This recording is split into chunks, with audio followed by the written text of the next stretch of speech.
Can you tell me what this plant is? I have 3 that come up in my flower bed by my azaleas every summer.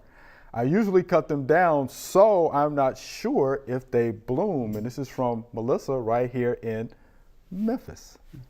So what do we think that is? Looks like a redbud. I thought it was a redbud. You think it's a redbud? I think it's a redbud. I think It could be. Just looking at the leaves. Mm-hmm. I wish we had a better picture of the leaf, but I'm thinking it is a redbud. I think it's a redbud. You think? Yep, just judging from the picture. Yeah, Right. and it's a woody stem and that sort of stuff. They are hard to get rid of if you don't want. That's an example of a Yeah, native. there you go. Right, there it is. Yeah. Right, right. Yeah, you know, if that looks like if you just cut it back, you're just kind of building bigger roots, and they store a fair amount of energy in the roots. Really, to get rid of that one, she's going to have to, I think, pull out the shovel.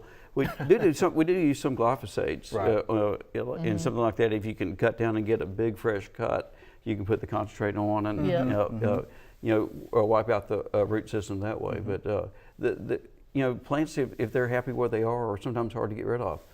You might decide if you'd rather have redbud than azalea. Yeah. Right, right. Depends on how close it is to the azalea. It could be a good overstory. It could come through it. Right. It's a beautiful plant. It is. I love redbuds. We've got a huge redbud collection, as you know, at the experiment station, and I have several in my yard.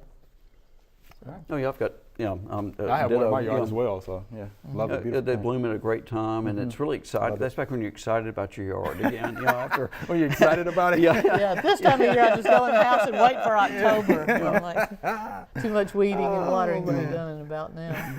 Redbuds are also edible. The flowers tasty. All right, I heard you mention that crunchy before. and, That's right. Good flavored and good for our pollinators. A host plant for some of the butterflies. You may know which ones. I don't, but you're exactly right. Yeah. Okay. So there you have it, Melissa.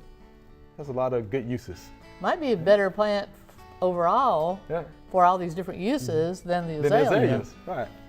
So something to consider. We hope you enjoyed the video. We have hundreds more. To subscribe, just click below.